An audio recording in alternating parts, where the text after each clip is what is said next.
നമസ്കാരം. ഇന്ന് നമ്മൾ ചർച്ച ചെയ്യാൻ പോകുന്നത് സ്ത്രീകളിലെ ലൈംഗികത കുറവിനെ കുറിച്ചാണ്. ഈ ലൈംഗികത എന്ന് കേൾക്കുമ്പോൾ തന്നെ നമുക്ക് പൊതുവെ കേരളത്തിലുള്ളവർക്കൊരു എന്താ പറയാ ഒരു അറപ്പൊക്കെയാണ്. അങ്ങനെയുള്ള കാര്യങ്ങൾ മറ്റുള്ളവരോട് തുറന്നു പറയാനും ഒക്കെ ഒരു മടിയുള്ള കൂട്ടരാണ്.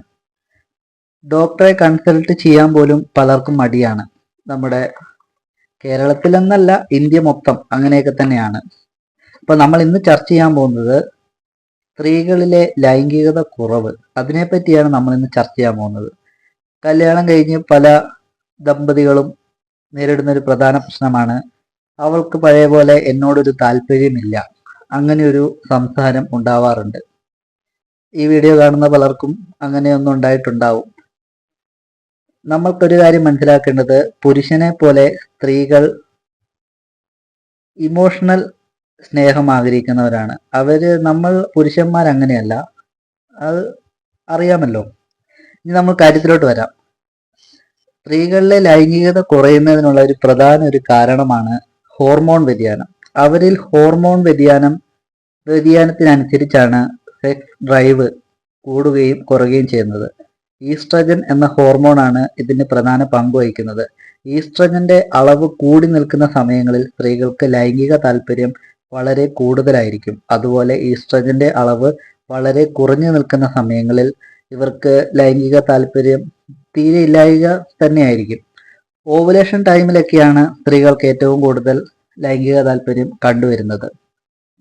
അത് ഈസ്ട്രജന്റെ ഹോർമോൺ വർദ്ധിപ്പിക്കാനുള്ള ടാബ്ലറ്റ്സും മറ്റ് യോഗകളും കാര്യങ്ങളൊക്കെ നല്ലൊരു ഡോക്ടറെ കൺസൾട്ട് ചെയ്ത് കഴിഞ്ഞാൽ നിങ്ങൾക്ക് ലഭിക്കാവുന്നതേ ഉള്ളൂ. അത് ഫിസിക്കലി ഉള്ള ഒരു സംഭവമാണ്.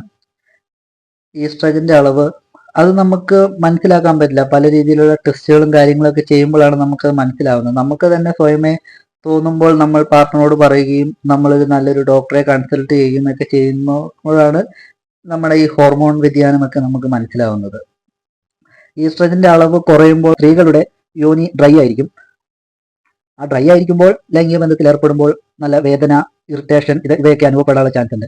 അത് സ്ത്രീകൾക്ക് ലൈംഗിക വിരക്തി ഉണ്ടാവാൻ കാരണമാകുന്നുണ്ട്. അത് നല്ലൊരു ഡോക്ടറെ കൺസൾട്ട് ചെയ്യേണ്ട വിഷയമാണ്. സ്ത്രീകളെ സംബന്ധിച്ച് പുരുഷന്മാരിൽ ലൈംഗിക ഹോർമോണുകൾ അങ്ങനെ വ്യതിയാനങ്ങൾ വരാറില്ല. പുരുഷന്മാർക്ക് ലൈംഗികത കുറയുന്നതിനുള്ള ഒരു കാരണമെന്ന് പറഞ്ഞാൽ ആരോഗ്യ പ്രശ്നങ്ങളും മറ്റും മൂലമായിരിക്കും അവർക്ക് ലൈംഗിക പ്രശ്നങ്ങൾ ഉണ്ടാകുന്നത്. അല്ലാണ്ട് ഹോർമോൺ വ്യതിയാനങ്ങൾ ഉണ്ടാവാറില്ല. അതാണ് നമ്മൾ മനസ്സിലാക്കേണ്ടത്. സ്ത്രീകളെ അപേക്ഷിച്ച് പുരുഷന്മാർക്ക് ലൈംഗികത എപ്പോഴും ഒരു പടി മുന്നിൽ തന്നെയായിരിക്കും. അതായത് സെക്സ് ഡ്രൈവ് കൂടുതലായിരിക്കും.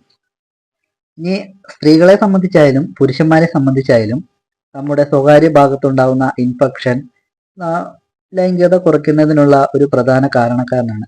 ഇൻഫെക്ഷൻ വരുന്ന സമയത്ത് നമ്മുടെ അവിടെ പെയിനും വേദനയും മുറിവും അങ്ങനെയുള്ള സംഭവങ്ങളൊക്കെ ഉണ്ടാകുന്നതിനാൽ ലൈംഗിക താല്പര്യം തീരെ ഇല്ലാത്തൊരവസ്ഥ തന്നെ വരും. അങ്ങനെ ഒരു സന്ദർഭത്തിലും നമ്മൾ നല്ലൊരു ഡോക്ടറെ കൺസൾട്ട് ചെയ്യേണ്ടത് അത്യാവശ്യമാണ്.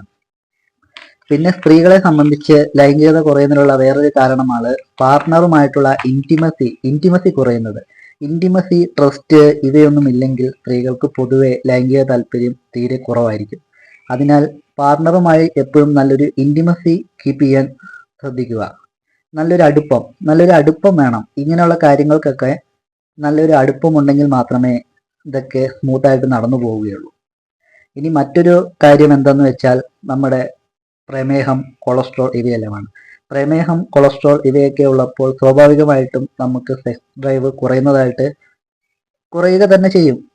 അത് പലരും പുറത്തു പറയാൻ മടിക്കുന്നുണ്ടെങ്കിലും യാഥാർത്ഥ്യം അതാണ്. ഷുഗർ, കൊളസ്ട്രോൾ ഇവയൊക്കെ ഉള്ളവരിൽ സെക്സ് ഡ്രൈവ് താരതമ്യേന കുറവായിരിക്കും.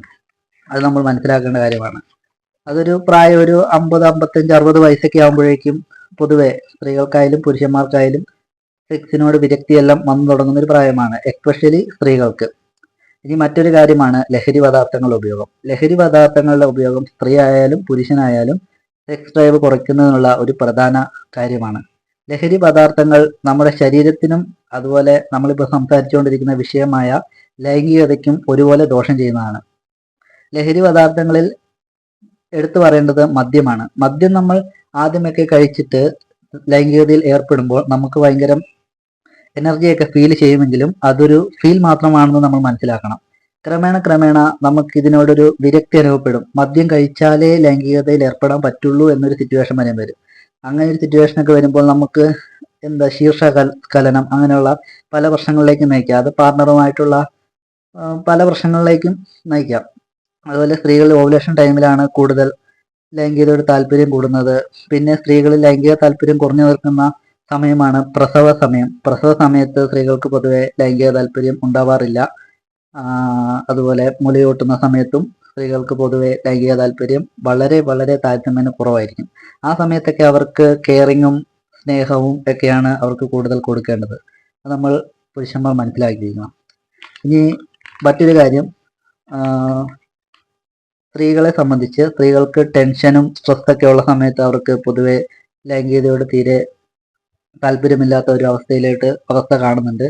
അപ്പം ടെൻഷനും സ്ട്രെസ്സെല്ലാം കുറയ്ക്കാനുള്ള പല കാര്യങ്ങളുമുണ്ട്. മെഡിറ്റേഷൻ, പ്രാർത്ഥന അങ്ങനെയുള്ള കാര്യങ്ങളൊക്കെ ചെയ്ത് അതിനെയൊക്കെ ഓവർകം ചെയ്യാൻ ശ്രദ്ധിക്കുക. പിന്നെ മറ്റൊരു കാര്യമാണ് പോഷകാഹാരക്കുറവ്. നല്ല ഭക്ഷണം കഴിച്ചില്ലെങ്കിൽ നമുക്ക് ആവശ്യത്തിനുള്ള എനർജി ലഭിക്കില്ല. എനർജി ലഭിച്ചില്ലെങ്കിൽ അറിയാലോ, ലൈംഗികതയിലും പൊതുവെ താല്പര്യം കുറഞ്ഞതായി നിൽക്കുന്നതായിട്ട് കാണാൻ പറ്റും. ഇനി നമുക്ക് ഇതിനെ ഓവർകം ചെയ്യാനുള്ള കുറച്ച് വഴികളും കൂടെ മനസ്സിലാക്കാം. ഈ സ്ട്രെസ്, ടെൻഷൻ ഇവയെല്ലാം ഉള്ളപ്പോൾ പൊതുവെ ലൈംഗികത താല്പര്യം കുറവായിരിക്കും. അപ്പൊ അതിനെല്ലാം ഓവർകം ചെയ്യാൻ വേണ്ടി മെഡിറ്റേഷൻ ചെയ്യുക, എക്സസൈസ്, പ്രാർത്ഥന ഇവയെല്ലാം ചെയ്തു കഴിഞ്ഞിട്ടുണ്ടെങ്കിൽ ഇങ്ങനെയുള്ള കുറെ കാര്യങ്ങൾ ഒഴിവാകും. ഏകദേശം 90% പ്രശ്നങ്ങൾ ഒഴിവാകും. നല്ലൊരു ജീവിതം നയിക്കാൻ സാധിക്കും. അതുപോലെ പാർട്ണറുമായിട്ടുള്ള ഇന്റിമസി കൂട്ടുക. അത് കൂട്ടാൻ വേണ്ടി നമ്മൾ എല്ലാ ദിവസവും രണ്ടുപേരും തമ്മിൽ കുറച്ച് സമയം പ്രൈവറ്റ് ആയിട്ട് സംസാരിക്കുക. അങ്ങനെയുള്ള കുറച്ച് ബോണ്ടിങ് കൂട്ടുക, പാർട്ണറുമായിട്ടുള്ള ബോണ്ടിങ് കൂട്ടുക. അതുപോലെ നല്ല പോഷകാഹാരങ്ങൾ കഴിക്കുക, ലഹരി പദാർത്ഥങ്ങളുടെ ഉപയോഗം പരമാവധി ഒഴിവാക്കുക. ഇതൊക്കെ ചെയ്താൽ നമുക്ക് കുറെ കാര്യങ്ങളൊക്കെ വീണ്ടെടുക്കാൻ സാധിക്കും. ഇതൊന്നും ചെയ്തിട്ടും വീണ്ടെടുക്കാൻ പറ്റാത്ത പ്രശ്നങ്ങളാണെങ്കിൽ നമ്മുടെ കയ്യിൽ നിൽക്കാത്ത പ്രശ്നങ്ങളാണ്. അങ്ങനെയുള്ള പ്രശ്നങ്ങൾ ഡോക്ടറെ കൺസൾട്ട് ചെയ്യേണ്ടത് അത്യാവശ്യമാണ്. ഇങ്ങനെയുള്ള കാര്യങ്ങളൊന്നും മറച്ചു വെക്കാനോ നാണം വിചാരിക്കാനോ ഒന്നും പാടില്ല. നമ്മൾ നല്ലൊരു ഇതുമായി ബന്ധപ്പെട്ട നല്ലൊരു കൗൺസിലറെയോ ഡോക്ടറെയൊക്കെ കണ്ട് അതെല്ലാം ഭേദമാക്കാൻ പറ്റുന്ന പ്രശ്നങ്ങളാണ്. ഇനി ലൈംഗികത കൂട്ടാൻ സഹായിക്കുന്ന ഭക്ഷണങ്ങൾ. ലൈംഗികത കൂട്ടാൻ സഹായിക്കുന്ന ഭക്ഷണങ്ങൾ ഒരുപാടുണ്ട്. ഒന്നാമത്തെ എടുത്തു പറയേണ്ടതാണ് നമ്മുടെ ചോക്ലേറ്റ്. ചോക്ലേറ്റ് തന്നെ ഏറ്റവും കേമൻ എന്താണെന്ന് വെച്ചാൽ നമ്മുടെ ഡാർക്ക് ചോക്ലേറ്റ് ആണ്. ഡാർക്ക് ചോക്ലേറ്റ് കഴിക്കുന്നതിലൂടെ അമിതമല്ല, ഒരു ദിവസം ചെറിയൊരളവിൽ കഴിക്കുന്നതിലൂടെ നമ്മുടെ സെക്സ് ഡ്രൈവ് കൂട്ടാൻ സാധിക്കുമെന്ന് പല പഠനങ്ങളും കണ്ടെത്തിയിട്ടുണ്ട്. ഇനി ഏറ്റവും വലിയൊരു മറ്റൊരു പച്ചക്കറിയാണ് മുരിങ്ങയ്ക്ക. മുരിങ്ങയ്ക്കായുടെ എല്ലാം കൂമ്പും തണ്ടും എല്ലാം സെക്സ് ഡ്രൈവ് കൂട്ടാൻ പറ്റുന്ന നല്ലൊരു പച്ചക്കറിയാണ്. ഇനി അതുപോലെ ശതാവരി കിഴങ്ങ് ഒരു 20 ml വെള്ളത്തിലിട്ട് കുതിർത്ത് വേവിച്ച് കഴിക്കുകയോ പച്ചക്ക് കഴിക്കുകയോ ഒക്കെ ചെയ്യുന്നത് സെക്സ് ഡ്രൈവ് കൂട്ടാൻ പറ്റുന്ന നല്ലൊരു മരുന്നാണ്. അതുപോലെ ഡ്രൈ ഫ്രൂട്ട്സ് എല്ലാം അണ്ടിപ്പരിപ്പ്, മുന്തിരി, ബദാം എല്ലാം ഒരു ചെറിയ അളവിലോ എല്ലാ ദിവസവും കഴിക്കുന്നത് ലൈംഗികത കൂട്ടുന്നതിന് ഉത്തമമാണ്. നമ്മുടെ ബദാം എല്ലാ ദിവസവും ഒരു 10 തലേദിവസം വെള്ളത്തിലിട്ട് രാവിലെ ഒരു 10 എണ്ണം കഴിച്ചു കഴിഞ്ഞിട്ടുണ്ടെങ്കിൽ അതും സെക്സ് ഡ്രൈവ് കൂട്ടാൻ ഉത്തമമാണ്. കയ്യിൽ ഒതുങ്ങിയില്ലെങ്കിൽ നമ്മൾ എന്തായാലും ഡോക്ടറെ കാണുന്നത് അത്യാവശ്യമാണ്. നമ്മൾ നാണമൊന്നും വിചാരിച്ചിട്ട് കാര്യമില്ല. ഈ ലൈംഗികത ഇല്ലെങ്കിൽ ഹസ്ബൻഡും വൈഫും തമ്മിലുള്ള റിലേഷനൊക്കെ അവതാളത്തിലാവാനുള്ള സാധ്യതയുണ്ട്. അങ്ങനെ പല ഡൈവോഴ്സ് കേസുകളിലോട്ടൊക്കെ നയിക്കാൻ സാധ്യതയുണ്ട്. അപ്പോൾ മടിക്കാതെ ട്രീറ്റ്മെന്റ് എടുക്കുക. ഇതൊക്കെയാണ് ഇന്ന് പറയാനുള്ളത്. അപ്പോൾ വേറൊരു വീഡിയോയിൽ കാണുന്നതും വരെ